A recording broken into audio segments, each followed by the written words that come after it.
Welcome back, everyone, as we play through the career mode in NASCAR Heat Evolution in preparation for the release of NASCAR Heat 2 coming up in September. So, in our previous race, race number 9 of our first season of the career, we didn't quite get the finish that we were looking for. And I know I was definitely disappointed. I thought we were going to be able to be farther up in the running order given that it was a short track, but didn't turn out that way. So, we're going to look forward to race number 10, which is at Talladega. And who knows what to expect at Talladega. Now, the last and only restrictor plate track that we've run so far in this career season is Daytona, the very first race of the year. And we've had some, if we take a look at the team, now that we have had an opportunity to run through and get all of the upgrades in the first column, we've got some horsepower upgrades, and we've gotten some grip, and we've gotten a little bit of airflow improvement. So we've improved the car since then. So I'm not quite sure what to expect, but we definitely would like to be contending for a win. So we'll see how that goes. Now, as far as the standings, we're doing great.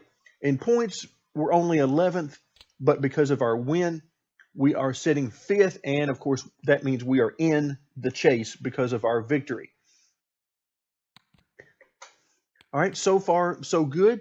Our sponsors, we can't do anything about our primary sponsor, but our secondary sponsors, we have 2 of those. And right now, I am using Aspen Dental for a top 20 will give me $7 grand, and then a top 15 for our other secondary sponsor would give us $12,000. Now, I'm hoping that we can get into the top 15 at Talladega, but again, who knows? We'll just have to see how it goes, but we could definitely be in for a very nice payout if we're able to get into the top 10. All right, taking a look at the schedule very quickly, let's move it forward. So race 10 will be at Talladega, then we go to Kansas, Dover, and then finally Charlotte. So we're going to have a lot of aero tracks coming up soon. Kansas, Dover, and Charlotte should all rely heavily on horsepower and aerodynamics. So we're going to need all the grip we can get for the next 4 races. Hopefully during that time, over the next probably 3 races, we'll be able to do yet another upgrade to our team, which will purchase the engine shop, and then we'll look into engine specialists and so on. All right, with that in mind, I believe it's time to race. Let's head to Talladega. The race is going green. There's the green flag. All right, here we go, folks. Now, I have to say, qualifying was pretty interesting. And by interesting, I mean, of course, qualifying at Talladega anytime is boring. But this time, it was interesting because I was so much slower than the AI. And by slower, I mean we were like 2 seconds a lap slower than the pole back at the back of the field. I'm starting, as you can see, dead last. That was not on purpose. I did qualify. I ran both laps and could absolutely do nothing. Now, right here in the race, I'm interested to see how this works out for us. See, I was essentially pushing the 46 car, so I kind of want to see what happens if I get up to the high side. Now, I don't know that there is a draft in this game. If there is, there's not much of one. I was running 183, I think was my top speed alone, so it looks like there might be a little bit of drafting effect. You can see here. Okay, so yeah, a little bit of drafting effect, not near enough, I would say. All right, we're going to try to shove Danica Patrick up here because I don't want to go 4 wide here.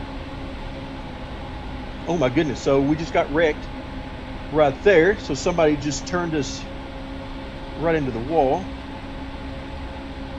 All right, so now we'll get caught back up. So again, I don't expect a whole lot from this race after our qualifying result.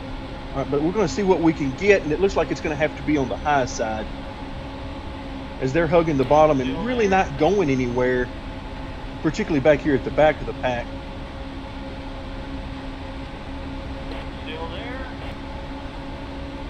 The name of the game here at Talladega is horsepower and drag. And those are 2 things, particularly the horsepower, we do not have a whole lot of, and that's why those two things combined for us to be roughly 2 seconds, and it may have actually been more than that, off the pace. All clear.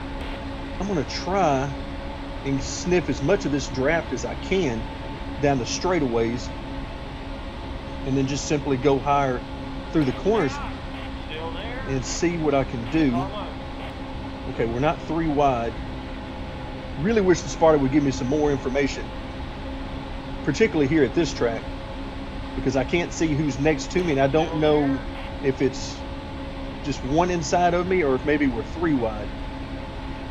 10 laps to go.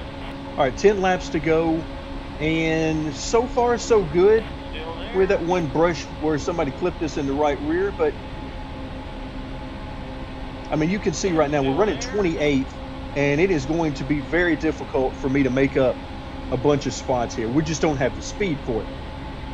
But so far, what I'm really impressed with, and really what I'm most interested in here in the career mode, is seeing how the AI race at the different tracks. You know, it's been a while since I played the game before starting this career mode, and that's really what I'm most interested in, because unless you just do a lot of multiplayer racing, then single player racing with the AI is what you're going to get. And that's what you're going to be spending all of your time doing. So you want the AI to be as good as possible, both in the speeds that they're running and also in the lines that they're running and how aggressive they are and that type of thing. All right, so you can see, I mean, we're able to make a few passes, but it is slow treading for us because we are faster than these guys at this point in the field. But Still there. another one of the things I was really concerned with is the gear. I wasn't sure what to run because I couldn't remember how much drafting effect there was, and I didn't want to run out of gear. So we're turning, looks like 8200 RPM or so, which is probably a pretty good sweet spot. We could definitely get more RPM out of it, but I forget exactly where the All clear. power band is for this engine, and I'm thinking it's closer to 8,000 than it is 9,000.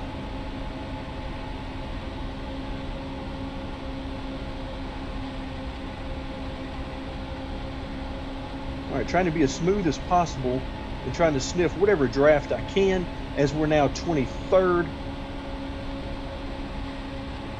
And we are going to run out of laps. We're about halfway through the race right now.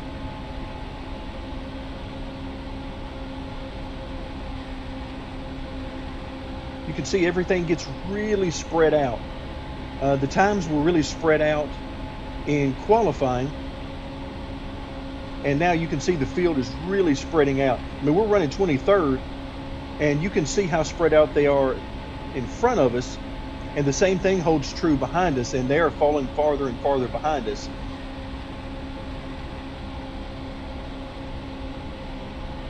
It would be nice if these guys would run, you know, much more pack style racing at Daytona and Talladega, but that's just not the way they run here. And in fact, for the way the AI work, that's probably for the best, as much as I hate to say that.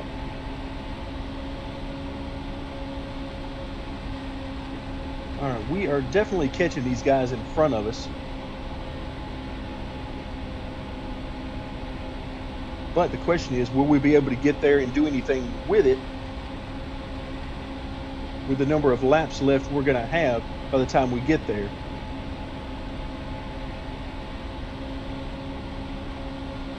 This is killing our chances of getting, for sure, one of the secondary sponsors, which is a top 15, and it's putting us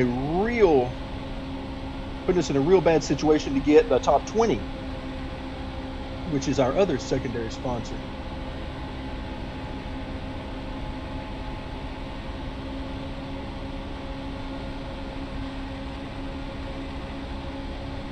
All right, so yeah, we're struggling here. 185 max speed on the back stretch. Again, that's a little bit more speed than I had in qualifying by myself. Again, I think it was about 183 is the max speed I got on my second lap in qualifying. So a couple of mile per hour really isn't a lot to gain. And even though we're running basically by ourselves here, there's enough there to sniff a little bit of the draft off the cars in front of us. And you can see the cars behind us, or at least one of those, I can't tell who that is chasing us down. We run more toward the middle of the track because everybody seems to be headed that way. Now they're going to go toward the bottom now that I get up in the middle. Oh, must have been some contact up there because we have our dreaded smoke. Oh, and that would be it. Somebody is stranded on the bottom there. Looks like that is Dylan, Austin Dillon. All right, the 7 car has indeed caught me from behind, which is very interesting because I passed all these guys, and for him to suddenly have found a whole bunch of speed is very odd. All right, we really need to get to the top 20. We're in 22nd because of passing the wounded car of Dylan. So we need to pick up a couple more spots and, of course, not let the 7 buy us. All right, there seems to be a little bit of a draft effect. You can see we hit 186 there, and with the 7 car tucked up behind us, that makes sense.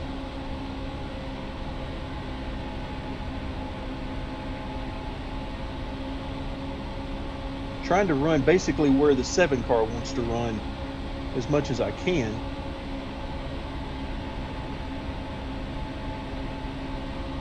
And he's going up a little higher there, but he tucks back in behind me as I go through the corner.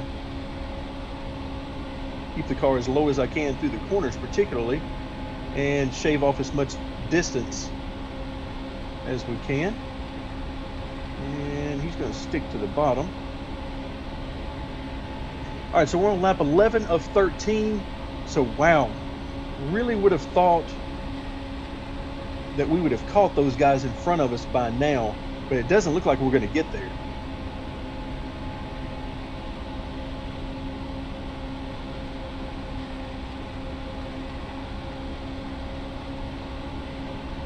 The good news is we started dead last because of our qualifying speed being so slow,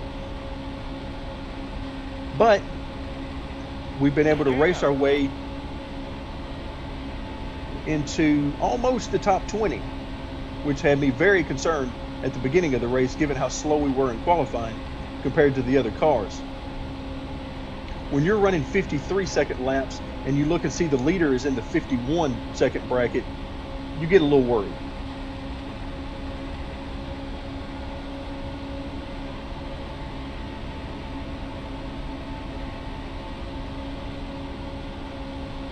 Yeah, these guys in front of us are just taunting us now.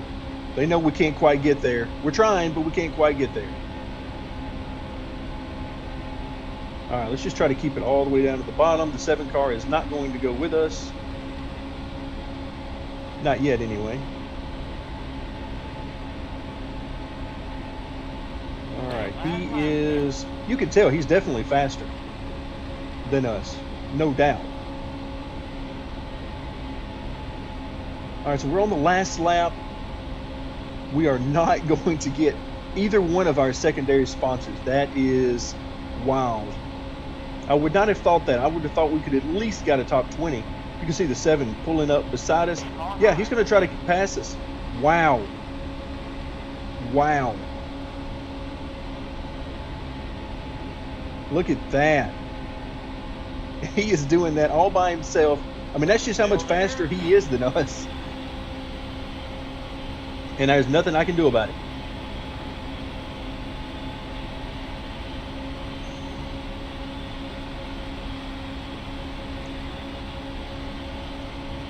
All right, so we're going to come home in 23rd. Wow. So we got a lot of work to do. A lot of work to do on this car before we can think about finishing higher on the plate tracks, because that amount of speed is not going to get it done. We need a lot more horsepower for sure.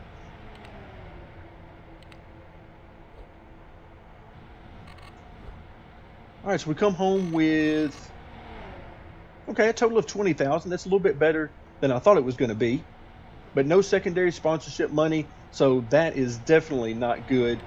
That's not going to get us closer to our engine shop for sure. All right, so we fall a little bit in the point standings, but again, not terribly worried about that at this point. We're in the chase. You can see their fastest lap 51.7. Yeah, we're nowhere near that. We can't even dream of that right now. So, and quite frankly, I'm okay with that, because to me that shows how far off the pace we are and how much work we have to do as a team to upgrade our cars so that we can compete. All right, so you see, let's take a look at the standings. I believe that moved us down. And if we look at the chase standing, nope, we're down to 6th, but we moved down because another driver has now gotten a win. All right, so we're down to 6th. We are next to last as far as those who have a win, but again, not terribly worried about that. As long as we're in, we're in. All right, that'll do it for this video. Next time we're headed to Kansas. Thank you very much for joining me, and stay tuned for more career mode of NASCAR Heat Evolution.